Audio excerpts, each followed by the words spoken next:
Doctora, nada más antes de que empiece Abdiel, Sí, ya, claro. ya, ya tiene acceso a la plataforma.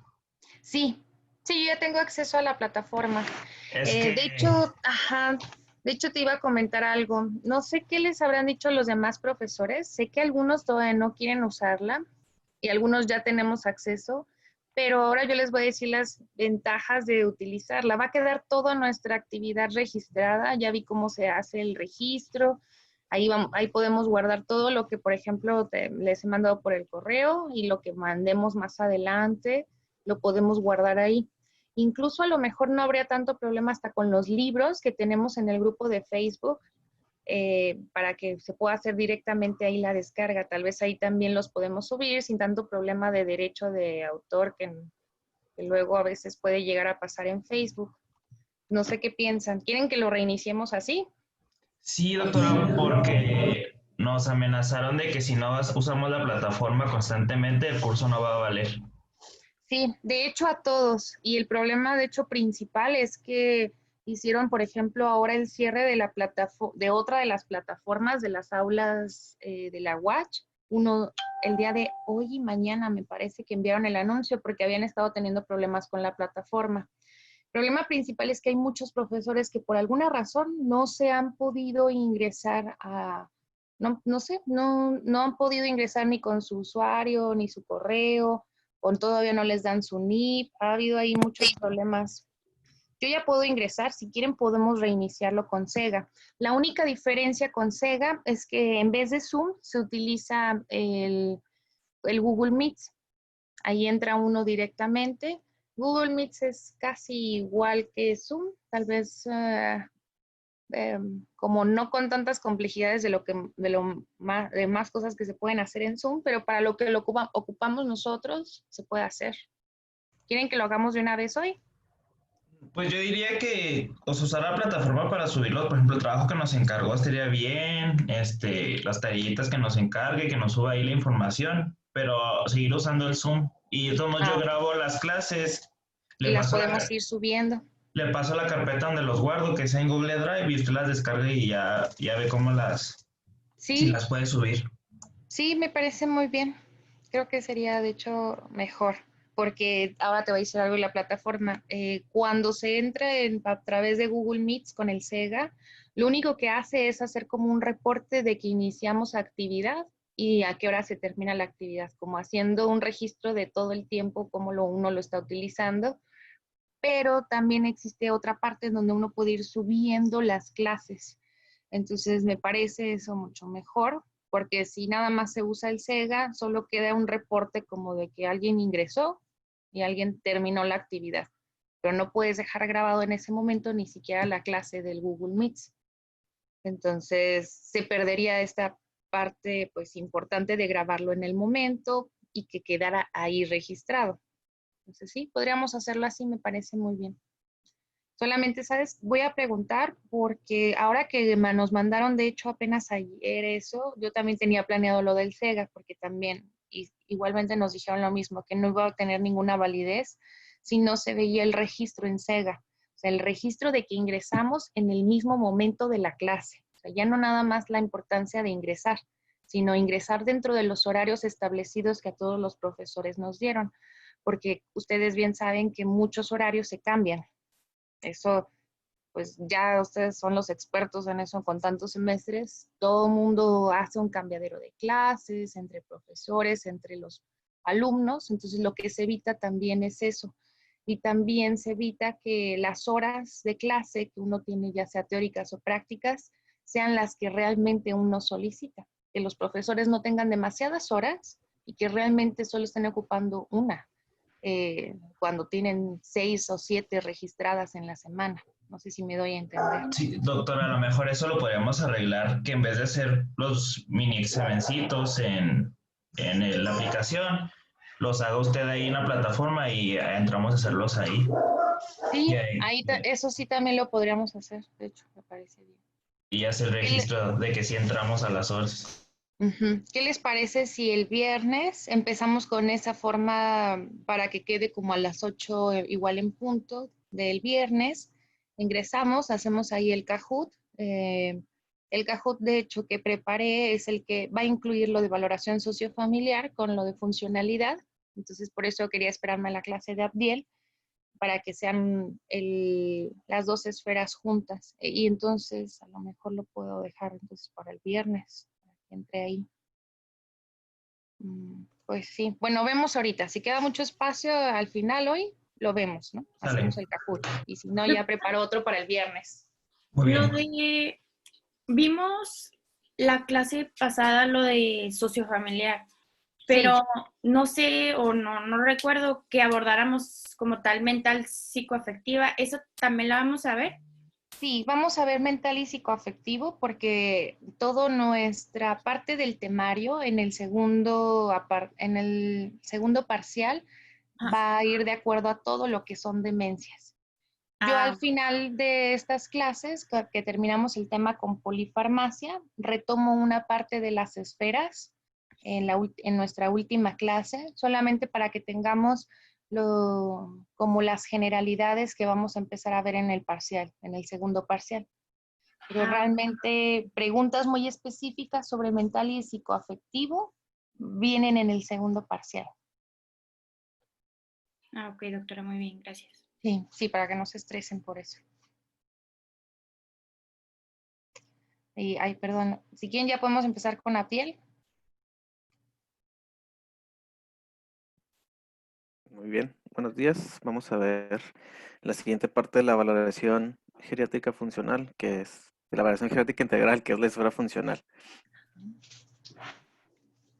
Y pues este va a ser un proceso dirigido a recoger la información sobre la capacidad que tienen los pacientes geriátricos de hacer sus actividades del día a día y mantener su independencia, que pues está definido como la funcionalidad que tienen estos.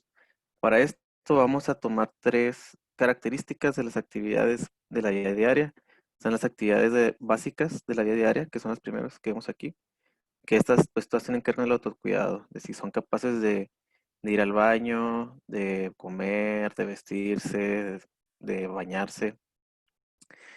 Las siguientes son las actividades instrumentales de la vida diaria, que pues estos son una interacción con el medio para mantener la independencia, que estas, entre otras, puede ser el manejar dinero, el atender, es el saber manejar, el atender el teléfono y hacer compras, hacerse comer, etcétera. Ahorita las vamos a ir viendo de todos modos en los tests que me dijo la doctora.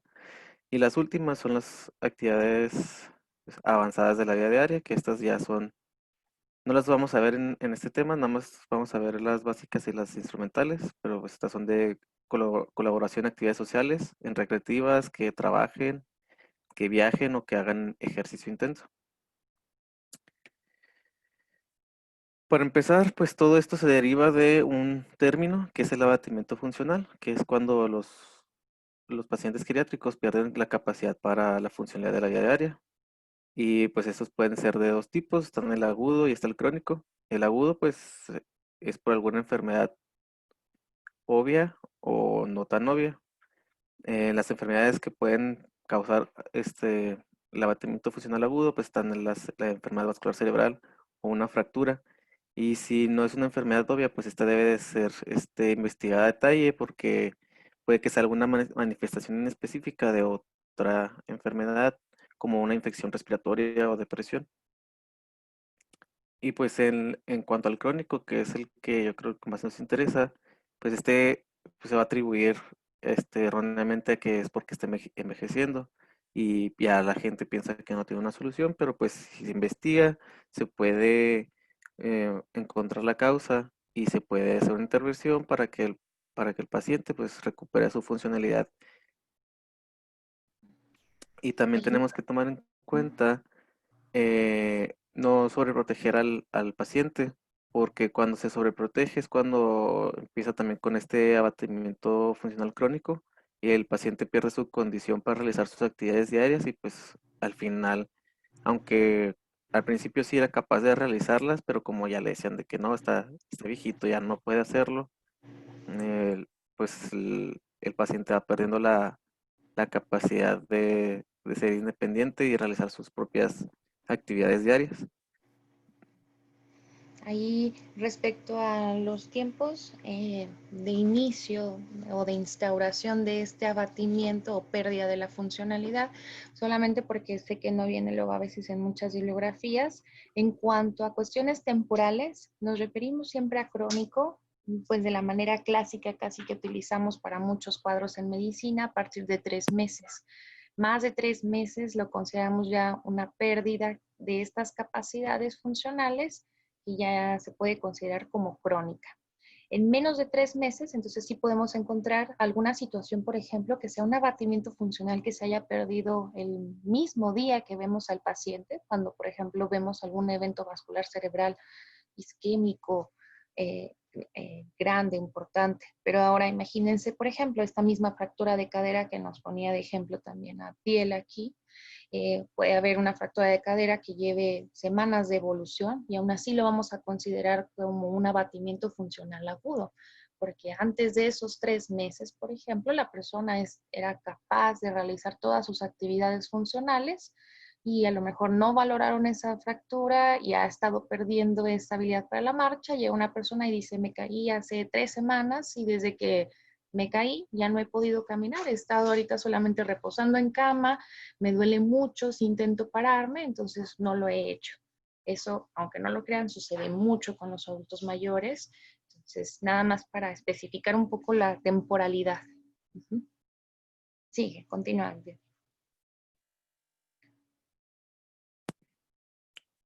Bueno, y es importante que valoremos pues el grado de deterioro funcional, porque a medida que esto aumenta, también aumenta la mortalidad del paciente, aumenta su número de ingresos y la estancia media en los hospitales, aumentan sus visitas médicas, va a aumentar el consumo de fármacos, va a aumentar la institucionalización y también va a aumentar la necesidad de recursos sociales.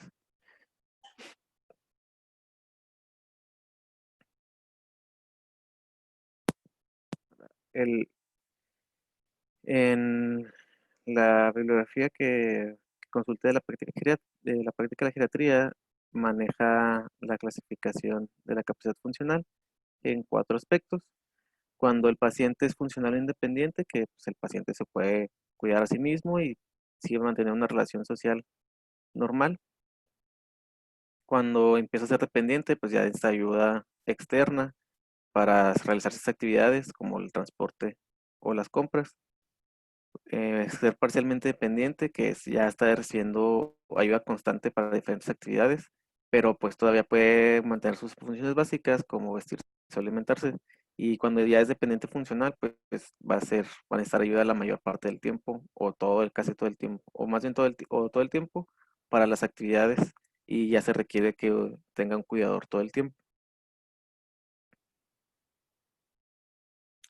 Y pasando a las escalas para evaluar las actividades básicas de la vida diaria, vamos a ver dos. Bueno, vamos a ver dos para las básicas y vamos a ver una para las instrumentales. Para las básicas vamos a ver el índice de actividades de la vida diaria, que es o CATS, y el índice de Bartel. Y el índice de Lawton-Brody, ese es para actividades instrumentales de la vida diaria y es el que más se utiliza en la actualidad. Comenzando con el índice de actividades de la vida diaria o CATS, este fue elaborado en 1958 en el Hospital Benjamin Rose de Cleveland. Este va a constar de 6 ítems y estos están ordenados jerárquicamente en la secuencia en la que se van perdiendo, en la que lo van perdiendo los pacientes o lo van recuperando la independencia para realizarlos. Son el baño, el vestirse o desvestirse, el uso del retrete, la movilidad, la continencia y la alimentación. Para poder llenar este índice se tienen dos respuestas. Si el paciente lo hace de forma independiente o lo hace con poca ayuda, va a significar un punto. Y si requiere mucha ayuda o que no lo puede hacer, va a ser 0 puntos. Ya cuando tengamos el puntaje, se va a clasificar dentro de 7 grupos que están divididos de la A a la G. Y pues una desventaja de este método es que no es sensible a cambios mínimos. Y pues aquí les puse los cuadros de un cuadro de cómo se puede considerar de que sea independiente o de que sea dependiente. Ahí me gustaría nada más comentar un poquito sobre la tabla, porque si se dan cuenta, es muy interesante. Quiero rescatar esto que dice Abriel, porque es lo que más nos va a ayudar a hacer una evaluación adecuada de nuestro paciente adulto mayor, buscando ya la parte semiológica. Por ejemplo, lo que comentaba sobre la pérdida y recuperación, sigue algunos patrones de vida. Nosotros, a lo mejor no queda tan exacto en todas las personas, pero cuando una persona empieza su desarrollo siendo un bebé, lo primero que tiene que tener como una función básica es la capacidad para alimentarse. Es decir, que puede alimentarse del seno materno. Con el tiempo, además de eso, la persona va ganando continencia. Es algo aprendido realmente y empieza a tener este control ya de la micción y defecación. Y la parte aprendida también es saber dónde realizar esta micción y defecación de acuerdo a las normas sociales. Con el tiempo, esa persona en desarrollo va ganando y aumentando su movilidad. Es decir, ya no solo la movilidad dentro de estar acostado en una cama ese bebé, sino de poder salir de la cama, pararse, caminar, hacer esas actividades. Cuando ya ese bebé camina, después viene el uso del retrete en cuanto a una movilidad mayor. Entonces, puede que al principio esta continencia a lo que nosotros nos referimos es que pueda empezar este control neurológico y después usarlo. Y también por eso quiero aclarar un poco esta parte del uso del retrete. Ahora se usa muchos índices de CATS con un cambio pequeño en el uso del retrete, haciendo una especificación respecto a que nos referimos a todo tipo de transferencias. La transferencia, en este caso, en el uso del retrete, sería: uno puede ingresar al baño, entrar, utilizar la defecación, por ejemplo, y finalmente limpiarse, arreglarse y poder salir adecuadamente haciendo esa transferencia.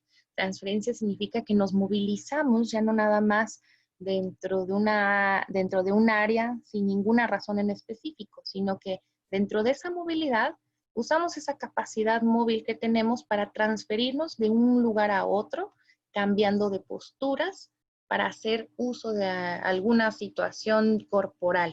Eso es lo más importante. Entonces también puede ser una transferencia el hecho de que alguien se levante de su cama solito, pueda irse a la sala y se siente en el sillón. Eso es una transferencia también.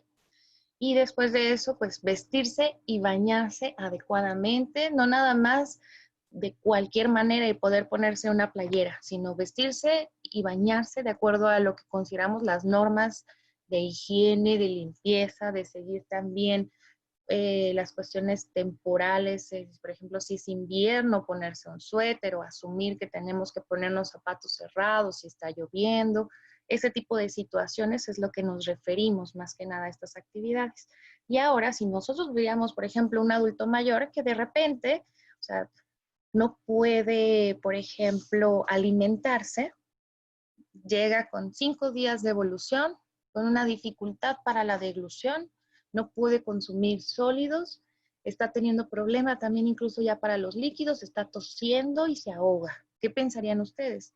¿Es algo normal? Y dirían, ok, es que ya es adulto mayor, entonces ya no puede comer bien porque ha perdido una capacidad funcional.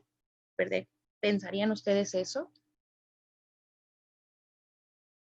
¿O dirían, esto no es normal, esto es una enfermedad?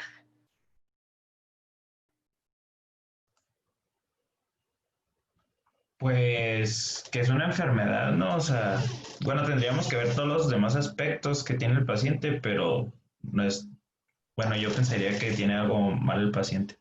Sí, sí, claro. Déjense guiar, no digan, ay, no sé, en geriatría a lo mejor es diferente. No, así es. Si tú dices, llega un paciente y no puede comer, claro que es una enfermedad, es algo anormal. Quería ponerles un ejemplo así extremo, porque ahora vean la otra situación. Llega un adulto mayor y les dice, tengo una semana que no he podido contener la orina, he tenido de repente muchas ganas de orinar y ya a veces tiene que usar el pañal, le dicen los familiares, ya le dijimos que se ponga el pañal en la noche porque pues se le anda escapando. Y ahora les voy a decir que ahorita como te entró esta parte de decir, pues no se me hace algo anormal, yo creo que es una enfermedad que no pueda comer, el pensamiento generalizado que se tiene sobre los adultos mayores es que dicen, oh, pues es que ya empezó con la incontinencia. Mire, es mejor usar el pañal para que pueda estar saliendo de su casa. Y en realidad, 2 semanas después, esa persona se complica con una pielonefritis o un absceso renal, porque lo que tenía era una infección de vías urinarias. Y si hubiéramos sabido cómo este cambio en las actividades funcionales de la vida de un adulto mayor se va dando de forma reversa como lo fue ganando, yo tendría que esperar que primero pierda otras capacidades muy importantes como caminar, bañarse, vestirse, antes de perder esa capacidad de poder tener un control de su micción. Y es por eso que enfermedades como la incontinencia urinaria, sus causas, sus tratamientos, pasan muy desapercibidas porque la mayoría de las personas asumen que es un problema de la vejez nada más. Y no consideramos que pueda haber una pérdida de esta función de forma aguda por una infección de vías urinarias o incluso una pérdida de función también asociada a alguna causa neurológica. Alguna cuestión, por ejemplo, que sea crónica con pérdida de la incontinencia urinaria y fecal, lo podemos ver integrado dentro de algunas demencias que les llamamos reversibles, como síndrome de Hakim-Adams o hidrocefalia normotensa del adulto mayor. Es muy frecuente encontrarlo dentro de estos cuadros. Y si uno le extrae líquido cefalorraquídeo a ese paciente con hidrocefalia normotensa, se le quita esa incontinencia. Entonces, esto quiero así que como que quede muy grabado en su mente, de que hay una normalidad de cómo vamos perdiendo eso. Nadie deja de alimentarse de un día para otro y ya no puede utilizar sus cuchillos ni cortar la carne. Debe haber una razón, una enfermedad que está ocasionando que eso se instaure de forma aguda. Es una de las situaciones muy importantes para preguntar por qué lo pierde. Y otra razón también es ¿por qué perdió primero esta capacidad antes que otras? Esa también va a ser como esta parte de buscar la semiología, ahora sí, de cada capacidad que se va perdiendo. Continúa, Abdiel.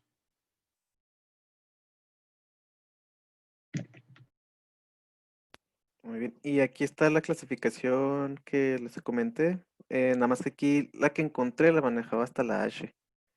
Pero pues, en el Tratado de Residentes, Tratado de Geriatría para Residentes, venía solo hasta la G, pero no venía una explicación de cada clasificación.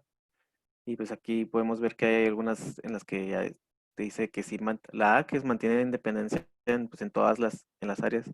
Y aquí, en lugar de ser la G, donde debería ser dependiente para las 6 funciones, más mantiene que es, digo, para todas las funciones, en la H mantiene que, pues, que depende en 2 funciones, pero no se puede clasificar como las otras.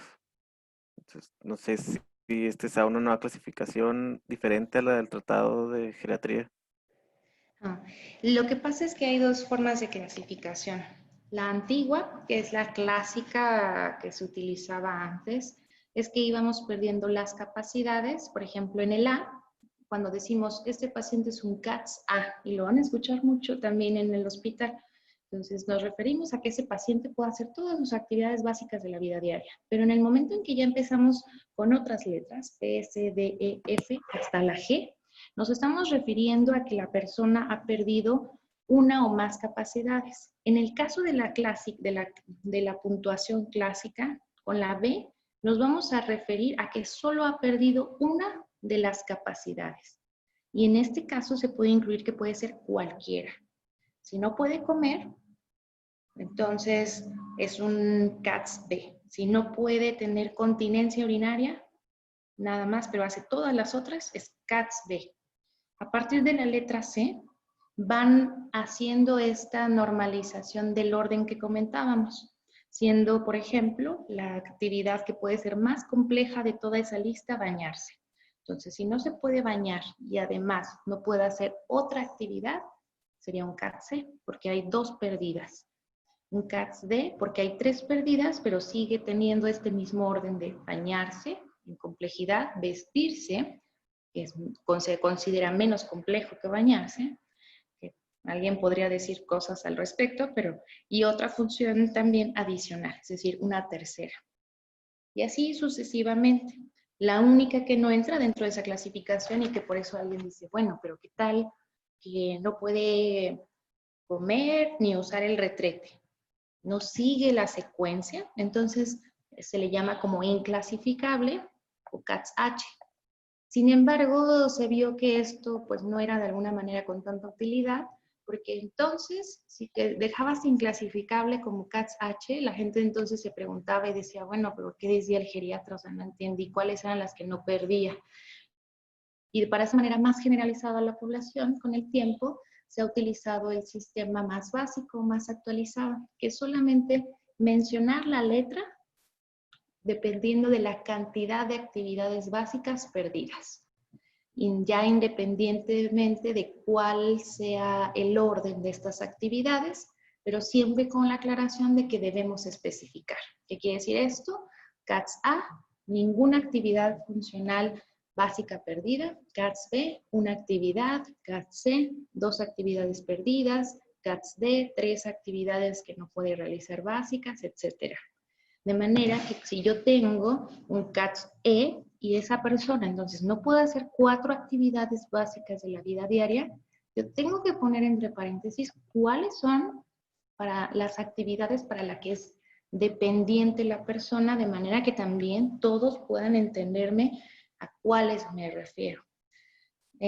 Hay diversas personas que utilizan todavía incluso la anterior, la clásica, porque dicen, es que si se entiende, nada más pongan en el H cuáles son las actividades perdidas y por qué no se pudo clasificar con el orden normal.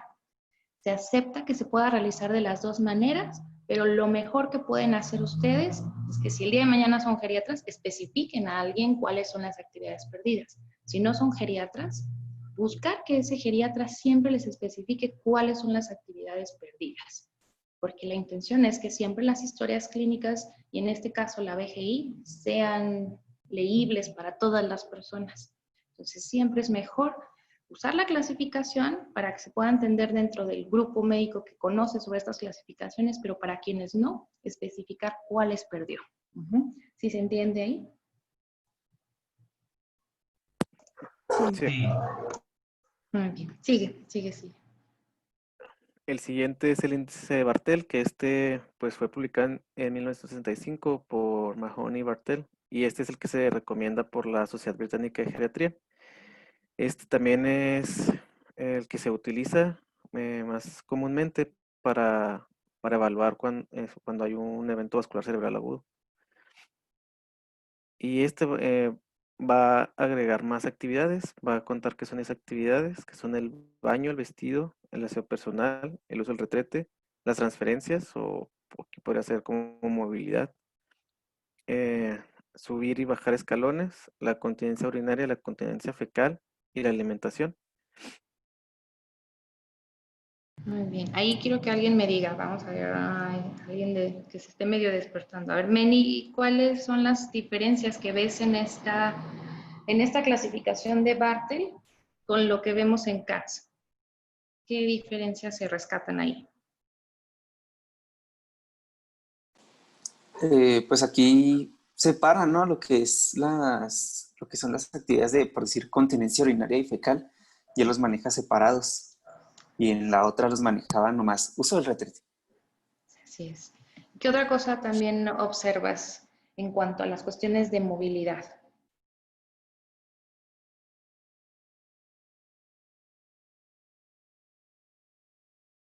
Pues en la de CATS es más bien de que sí se puede levantar, se puede El traslado. acostar, ajá. Y aquí pues ya es más bien de que sí puede subir las escaleras o no y así. Así es, desglosa esta parte importante de las transferencias, de subir y bajar escalones, como dice Ramón, porque lo que busca es hacer que estas transferencias también se vea la diferencia, dice Bartel, dentro de lo que nosotros consideraríamos una transferencia más compleja. Y como Mahoney y Bartel lo crearon inicialmente en pacientes con evento vascular cerebral, había una gran diferencia entre poder transferirse nada más de levantarse de su sillón y pasarse a la cama, a subir escalones. Es una gran diferencia que pueden tener la recuperación de estos pacientes. Si se les tomaba un Bartel basal y un Bartel también, que era consecuente a lo que habían visto en terapia física. De hecho, los primeros que lo fueron aplicando fueron los terapeutas físicos. De ahí que esté muy extendido, no solo en la fisioterapia geriátrica, sino en general en toda la rehabilitación, se utiliza mucho el Bartel por esa situación. Ya no se utiliza nada más en eventos vasculares cerebrales. Entonces, esas dos situaciones nos vamos a dar cuenta que de ahí la importancia del Bartel cuando queremos nosotros hacer un estudio mucho mayor de ese paciente, porque en vez de tener esas respuestas dicotómicas de sí y no lo hace, ahí ahorita vamos a ver cómo nos explica Abdiel que se puntúa. Nos permite evaluar mejor a nuestro paciente, por ejemplo, en un ensayo clínico, es muy utilizado para evaluar también los beneficios de una terapia física en cualquier enfermedad, en geriatría, e incluso también se puede utilizar en otras enfermedades que no sean necesariamente en rehabilitación, para saber si a lo mejor alguien con una infección de vías urinarias llegó con un Bartel de 30% y después sale con un Bartel de 80%. Eso nos define claramente que hay una mejoría de la funcionalidad de esa persona y que entonces yo puedo asociar realmente que esa pérdida de la funcionalidad la perdió solo por la infección de vías urinarias y regresó a lo mejor a su 80% que tenía basal. Entonces, de ahí la importancia de estas clasificaciones. Ahora, continúa, Abdiel, para que nos comentes cómo se califica. Muy bien. La puntuación, entonces, bueno, aquí ahorita que aumentó el porcentaje es de 0 a 100%, porque ahorita que pasemos a la tabla donde están las puntuaciones por cada categoría, hay unas que manejan 5, 10 y otras que manejan 5, 10 y 15. Pero bueno, cuando es una dependencia total, pues va a ser una puntuación menor a 25. Cuando es una dependencia grave, va a ser puntuación de 20 a 35. En moderada va a ser de 40 a 55 o 40 a 60, porque si vemos aquí en dependencia leve, maneja igual o mayor a 60. Entonces, no sé si sea error de la bibliografía. Y Sí. pues nos va a demostrar un valor predictivo sobre la mortalidad, sobre el ingreso hospitalario, la duración en la estancia de unidades de rehabilitación y la ubicación al alta de los pacientes con enfermedad vascular cerebral. Entonces, pasando ya a cómo se califica, aquí podemos ver que la comida pues tiene 3 formas de clasificarse. Cuando es independiente, pues para poder comer por sí solo en un tiempo razonable. Los 5 puntos para cuando necesita ayuda para realizar alguna tarea o alguna función cuando está comiendo. Y 0, pues dependiente, que tiene que ser alimentado por otra persona. Y así es como las van manejando. En algunas los ponen independientes y dependientes y en otras les agrega que necesita ayuda. Ahí, en lo que decías de la puntuación, ajá, específica, es como una forma de cómo lo redactan, pero en realidad se refiere a que como, acuérdense que esta clasificación va de puntos de 5 en 5 o de 10 o de 15. Entonces no podríamos pasar de un 55 a un 56. A partir de lo que consideraríamos, aunque esto ya sé que lo define así, en realidad podrías tener una puntuación en esa persona de 55 y de ahí te salta automáticamente a 60 o más. Esa puntuación previa que sacaron Mahon y Bartel, ya después se utilizó con esta puntuación última que pusiste ahorita en esta diapositiva, exactamente. Entonces, esta es la que utilizamos más actualmente. A partir de 80, ya consideramos que ese paciente puede tener nada más una dependencia que es ligera para las actividades básicas. Eso es muy importante como de especificarlo. Y la severa menos de 45 puntos. Eso es como lo utilizamos actualmente. Y la ventaja también de esto es que si se dan cuenta, como decíamos, no es dicotómico, no es sí y no puede caminar. O sea, hay muchas diferencias. O sea, puede caminar, a lo mejor ese paciente solito, sin que lo ayuden, pero a lo mejor si alguien lo necesita ayudar un poquito y utiliza el andador, es decir, ya no es una deambulación normal, pero de todas maneras A lo mejor sí esta supervisión no es lo mismo que si el paciente no puede caminar en absoluto y necesita una observación y vigilancia continua y con una silla de ruedas. Entonces, esa ventaja que nos permite puntuar hace que nosotros podamos tener más especificada esa puntuación. De ahí que es muy utilizado más que en la práctica clínica. Sí lo utilizamos en la práctica clínica, sobre todo los geriatras, pero siempre les ponemos el CATS porque es más útil para las personas y es el que está más generalizado en la medicina general. Entonces, de ahí que los dos son importantes de realizar y que ustedes dos ahorita se los aprendan como estos dos nombres. No quiero que se vayan a confundir con las de Lowton y Brody. Ahora pasamos a la... Entonces, doctor, aquí sí, Dígame. si superara los 100 puntos, o sea, aquí lo que se refería el libro era que 0 a 100 es que puede ser, es dependiente de cierta forma, pero ya superando los 100 puntos, porque como vemos aquí el traslado y la deambulación tienen 15 de puntuación y Sí, llegarían hasta, creo que 105. 110. Sí, 110. En este Ujú. caso, ahora yo les voy a decir algo muy importante. Más de 100, efectivamente, ya sería una funcionalidad completa. Es decir, ya consideramos a ese paciente como que no tiene una dependencia para las actividades de la vida diaria básicas. Muy bien, Ya no es solo ligera. muy bien. Vamos a la siguiente, el último, que es el índice de Lawton y Brody, que como ya les comenté, no es de las actividades básicas de la vida diaria, sino que es de las actividades instrumentales de la vida diaria. Fue publicado en 1969 y se hizo específicamente para la población de edad. Y va a evaluar 8 ítems, que es usar teléfono, ir de compras, preparar comida, realizar tareas del hogar, lavar ropa, utilizar transportes, controlar la medicación y saber manejar el dinero. Y este fue el que encontré acerca de lo que se evalúa. Pero en la bibliografía nos manejaba que si puede realizar, o sea, si tiene un puntaje de 8, que puede realizar todas las actividades con normalidad, pues va a ser clasificado como un paciente con independencia total, mientras que ya el 0 significa una dependencia total. Así es. Aquí en este caso es lo que a veces se les hace más complejo porque todos me dicen, ay, me tengo que aprender, dice, toda esa puntuación, más porque, por ejemplo, Lowton en esta no es dicotómica, aunque ya se empieza a usar de hecho de manera dicotómica. La verdad es que mucha gente ha empezado a ignorar esta puntuación sin haberse todavía hecho muchas evaluaciones sobre, a diferencia, por ejemplo, del CAT, que les decía que va cambiando esa puntuación o ya de forma generalizada. En este caso, ya muchas personas dicen, tiene un Lowton y Brody 8 de 8, es decir, hace las 8 actividades instrumentales básicas completas de las 8 que debe de hacer. Si decimos, tiene un Lowton y Brody 4 de 8, solamente hace 4 actividades instrumentales de las 8 que debe de realizar. Entonces, a mí lo que más me interesa dentro de estas clasificaciones es, uno, aprenderse el nombre de la clasificación, porque el día de mañana la verán escritas en los expedientes. Y segundo, aprenderse las actividades que califica. No tanto, incluso yo les voy a decir, no me interesa tanto la puntuación de que digan, bueno, es que hace las compras y puede hacer compras pequeñas, pero en la segunda es que necesita ayuda para las compras y en otros es totalmente incapaz.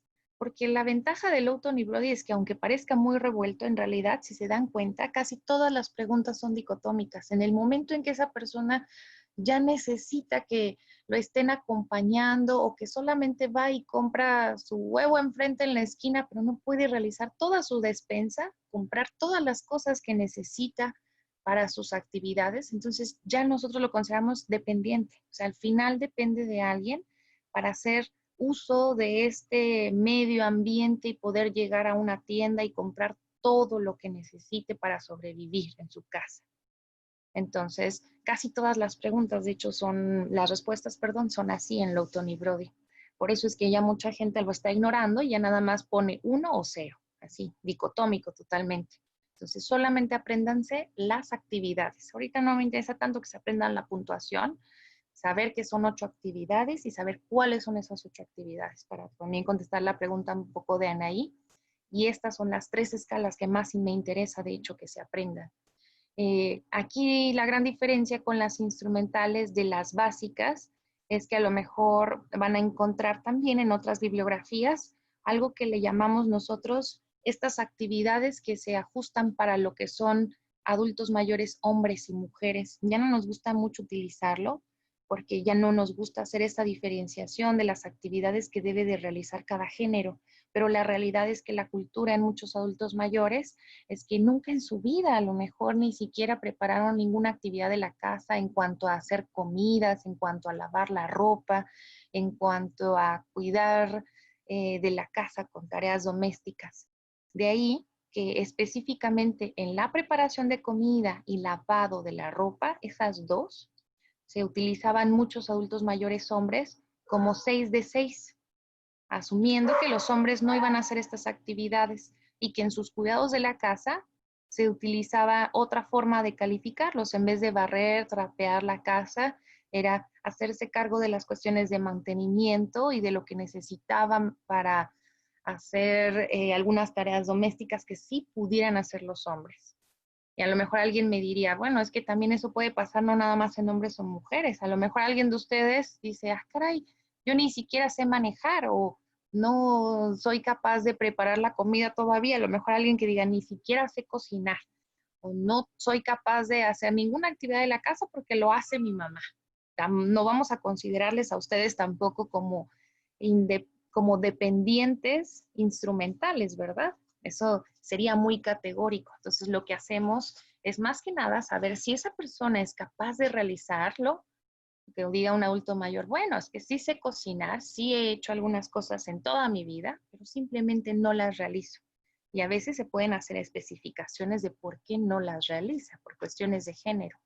Pero sí prefiero que no utilicen esas clasificaciones de 6 como máximo para puntuarle al hombre, porque pues la intención es cambiar estas actitudes también ante el género. Doctora, o también puede llegar a pasar de que pues los pacientes siempre tuvieron o sea, contrataron a alguien para que hiciera las cosas de la casa, ¿no? Algo por el estilo. Así es. De hecho, por ejemplo, en lo que comentaba Abdiel al inicio, nos dimos cuenta que en actividades instrumentales de la vida diaria es muy común la sobreprotección y la sobreprotección es una causa de dependencia para estas actividades porque uno dice es que lo están realizando una persona que hace los quehaceres, entonces solamente se responsabiliza de su medicación, de su dinero y usa el teléfono, pero de ahí en fuera no hace nada porque ni siquiera maneja, lo lleva a un chofer. Suele pasar. Entonces, no significa que vamos a poner que esa persona es dependiente para sus actividades por razones médicas. Sí le vamos a puntuar y decir, ese paciente tiene un Lowton de Brody 3 de 8. Solamente puede hacer 3 de esas 8 actividades y se especifica que es por sobreprotección o porque tiene una persona que realiza el resto de sus actividades instrumentales. La intención con este tipo de evaluaciones es que no nada más digamos y que seamos muy preguntones y digamos, ay, qué bueno, pues sí, lava su ropa y maneja su carro. No, la intención es saber por qué no lo maneja. Es decir, ya no le prestan el carro a ese adulto mayor y ahora tiene que usar un chofer de su familia simplemente porque se estaba perdiendo, se estaba desorientando o estaba teniendo conducciones deliberadamente agresivas, chocó, se metía en los carriles contrarios, pensando en una demencia frontotemporal, se volvió impulsivo en su manejar o en su conducción, o simplemente ya no podía ver, tiene una maurosis bilateral, no puede observar el camino y por eso dejó de conducir, o simplemente ha tenido toda su vida un chofer y no sabe conducir o no quiere conducir. De ahí la importancia de preguntar ahora, que esa es la parte más fina. No nada más es hacer una evaluación y puntuar cosas, es saber por qué no se realizan estas actividades.